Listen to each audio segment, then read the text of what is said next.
Animal Farm is a novel written by George Orwell as an allegory for the Russian Revolution and resulting communist regime. In the novel, the pigs are like the leaders of the communist regime who use propaganda to manipulate the other farm animals into giving away their freedom. Even though a pig named Napoleon was the mastermind behind the political shift on the farm, another pig, Squealer, was the one who delivered the propaganda to the animals on the farm. In this presentation, I'm going to be going over the three main propaganda techniques that were used by Squealer in the novel. The first propaganda tool is called name-calling. The purpose of name-calling is to instill fear or hatred of the opponent. This works by utilizing negative words, which in turn creates fear and prejudice in the target audience. This causes the audience to develop feelings of dislike or even hatred. The name-calling started with the original opponent, which were the Jones farmers, and by extension all humans. In the beginning of the book, the pigs wanted to motivate the animals into revolting against the humans, and used the quotes, "Man is the only real enemy we have. Remove man from the scene, and the root cause of hunger and overwork is abolished forever." The other quote is "Tyrant Man," which was sung in the song Beasts of England, which was at the beginning of the book as well. So in these two quotes, they're basically calling humans enemies and tyrants. That's Squealer. Later on in chapter 3, Squealer simplified the 7 commandments into one rule, saying 4 legs good, 2 legs bad, which was referring to humans as bad. In this case, he outright called all humans bad. In chapter 4, Squealer tried to make Boxer feel better about hurting a boy during the Battle of Cowshed. He told Boxer, "The only good human is a dead one," which is saying that humans are extremely evil and are only good if they are dead. Next, Napoleon decided to eliminate his political rival, another pig named Snowball, meaning that Snowball became Squealer's propaganda target. In chapter 5, referring to Snowball, Squealer called Snowball a criminal, saying Snowball, with his moonshine of windmills, Snowball, who, as we know, was no better than a criminal. And you have to remember that Snowball was like a war hero to the animals, and now Squealer was so successful with his propaganda that he turned all the animals against Snowball. Squealer then continued to attack Snowball in chapter 5, calling him a dangerous character and a bad influence, and in chapter 6 calling him a traitor. This was when a storm destroyed the windmill that the animals worked so hard to build, but Squealer blamed the collapse on Snowball. The next technique that Squealer used is called transfer. This is when an association is created between a symbol that stirs positive emotions and the subject that you're trying to promote. This is like instilling a feeling of patriotism. There were 3 main symbols used by Squealer and Napoleon to instill respect, loyalty, and patriotism in the rest of the farm animals. Old Major's skull was one symbol. Old Major was the pig who came up with the idea of animalism. In chapter 5, the pigs dig up Old Major's skull and hang it up for the animals to salute. The pigs also created a flag to represent the farm. They used a green background to represent the fields and a horn and hoof to represent the animals. The symbol is very similar to the flag of communist Russia with the hammer and sickle. Another symbol used was Jones's rifle, which was used to represent the animals' victory at the Battle of Cowshed, and it was displayed and fired to instill a sense of awe and pride in the animals. The pigs also used patriotic statements as a transfer propaganda trick. They wrote an anthem called Beasts of England. I will read the 3rd verse, which specifically addresses the animals' freedom in the absence of man. Rings shall vanish from our noses, and the harness from our back.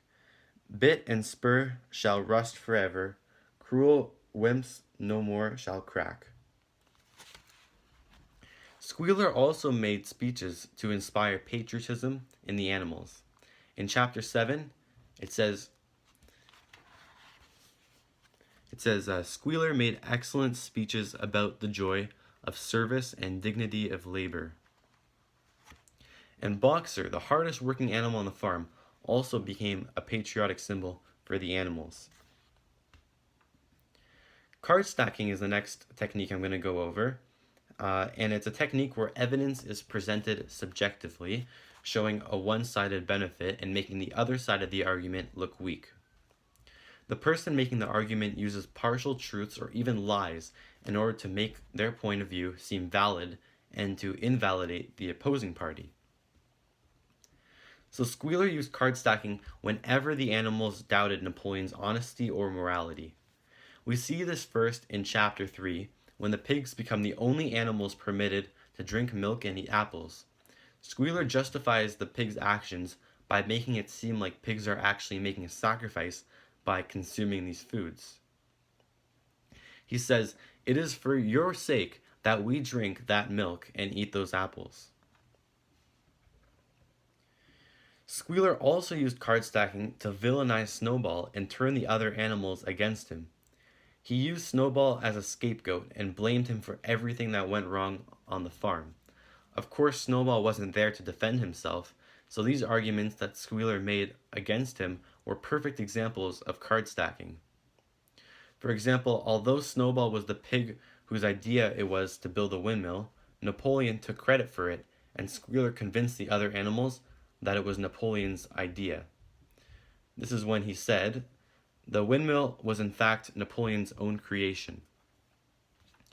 He also villainized Snowball by claiming that he was being used by the humans to plan an attack on the animals.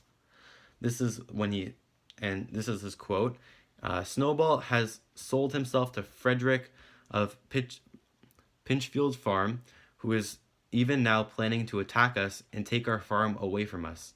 Snowball is to act as his guide when the attack begins. Snowball was in league with Jones from the very start." Squealer also blamed Napoleon for everything that went wrong on the farm. For example, when he said, "Snowball was secretly frequenting the farm by night. He stole the corn and he upset the milk pails. He broke the eggs. He trampled the seed beds. He gnawed the bark off the fruit trees." One of the most sinister things, though, that the pigs did was alter the 7 commandments. Squealer always provided an explanation for the alteration, usually claiming that other animals simply did not remember the commandments properly. Squealer also used card stacking to lie about Boxer's death. The pigs sent Boxer for slaughter, and some of the animals realized this. To deal with this, Squealer made a speech. So here's the excerpt from the book. "A foolish and wicked rumor had been circulated at the time of Boxer's removal. Some of the animals had noticed that the van which took Boxer away was marked horse slaughterer, and had actually jumped to the conclusion that Boxer was being sent to the knackers. It was almost unbelievable," said Squealer, "that any animal could be so stupid. Surely," he cried indignantly, whisking his tail and skipping from side to side, "surely they knew their beloved leader, Comrade Napoleon, better than that." But the explanation was really very simple. The van had previously been the property of the knacker, and had been bought by the veterinary surgeon, who had not yet painted the old name out. That was how the mistake had arisen. The animals were enormously relieved to hear this, and when Squealer went on to give further graphic details of Boxer's deathbed, the admirable care he had received, and the expensive medicines for which Napoleon had paid without a thought as to the cost, their last doubts disappeared, and the sorrow that they felt for their comrade's death was tempered by the thought that at least he died happy. Okay, thank you for listening to my presentation about propaganda tools in the book Animal Farm.